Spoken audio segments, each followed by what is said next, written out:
Tonight, I would like to try and capture for you a sense of what it's been like, a sense of what it's like to start out from being interested in your own life, really interested in your own life and your own journey, interested in your own development, wanting to know what is life all about, that age-old question, why are we here? The path really grew out of such a question as that for myself. I did not have in my mind or my heart at the time that the path started, at the time that I started actually seeking my own truth, I did not have 10 years down the road later in mind.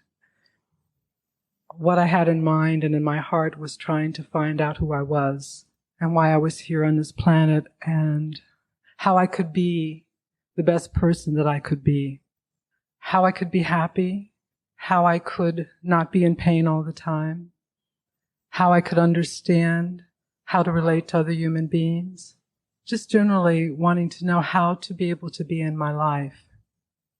It's very interesting that when you set out on such a journey as that everybody has that story, your own version of it, that way that you begin to walk the question of who am I and why am I here?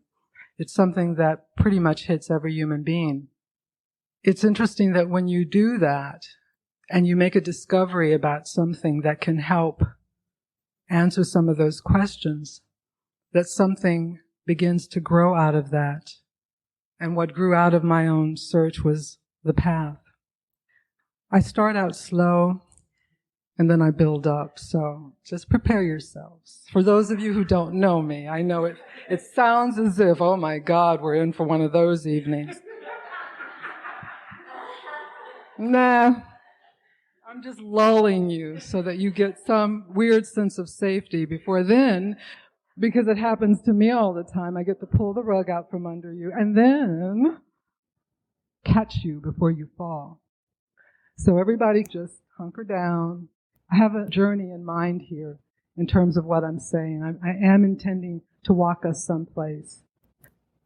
Why I'm speaking about this business of the path and walking it to where it is now, the beginning walk, my walk to the path, is because the focus of the path has been learning to love the self.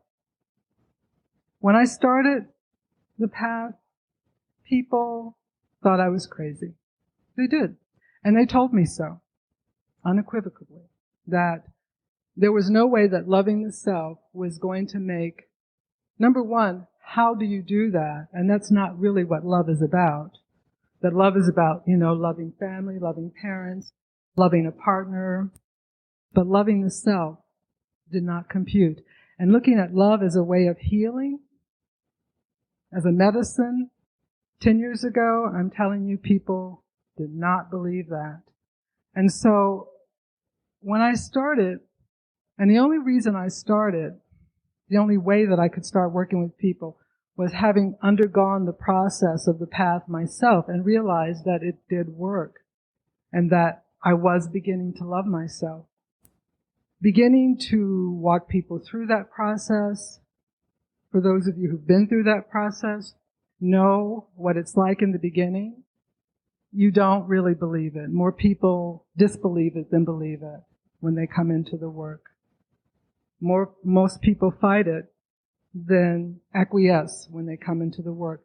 Learning to love yourself. You know what? The biggest thing it brought up for people was that I'm not okay. If I have to stretch to look at myself and see that there are things that may not be lovable, then that means that there is something wrong with me. It means I'm not okay. And people were not willing to look that closely.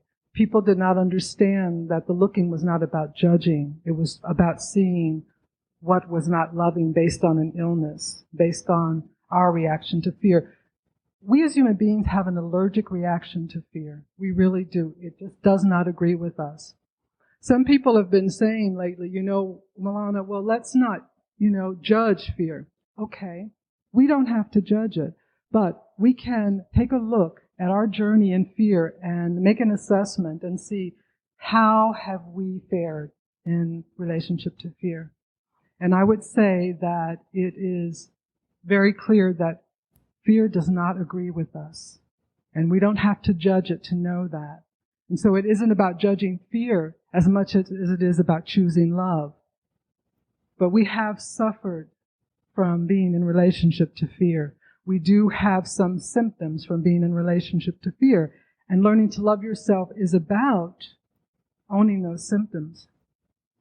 People are in what's called travelers now, which is like the next phase from newborns and warriors. Newborns and warriors is the first phase of the path. It's when you first move from your reality of fear to your reality of love. After you do that, there is a phase called travelers, which takes you through learning how to walk your love in the world.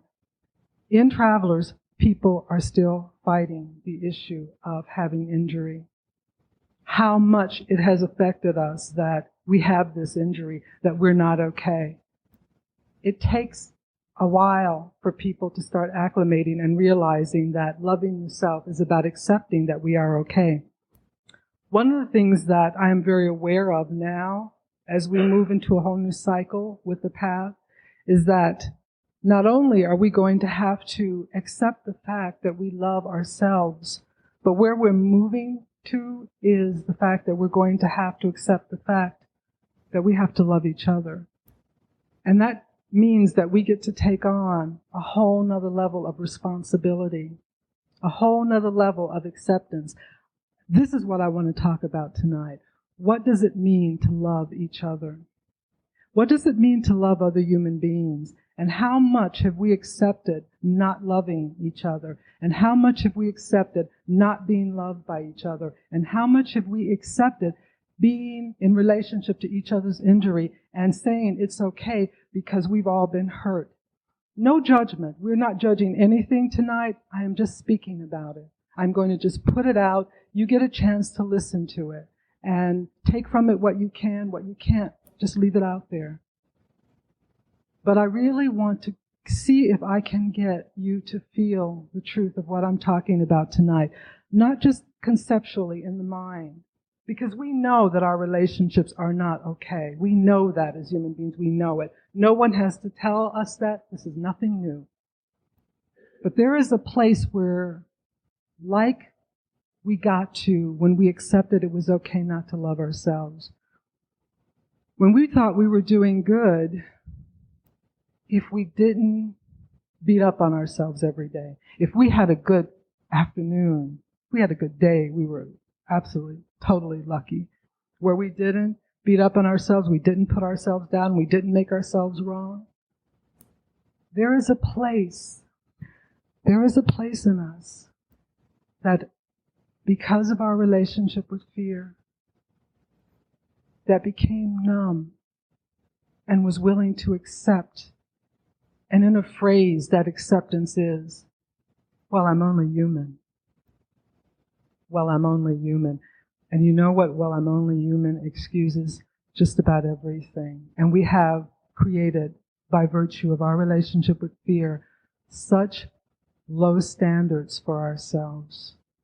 I really got to see that the first 10 years through walking people through this work, how much we were willing to accept not loving ourselves, how much we were willing to accept not feeling good, not reaching our potential, not accepting our gifts, our beauty, not embracing ourselves at all, but kind of putting up with who we were, and many times wishing we were someone else, and always thinking that perhaps someone else had it better than us. Or maybe if we could have things, or a different look, or be smarter or brighter, then perhaps we could be better about accepting ourselves. But little did we know that those people who had those things that we thought that would make it better were also suffering from the same thing, because it has nothing to do with things, it has to do with what lives in your heart. I remember the beginning times of walking people to that place of loving themselves. I remember sitting there when people came through and got to see a glimpse of who they were.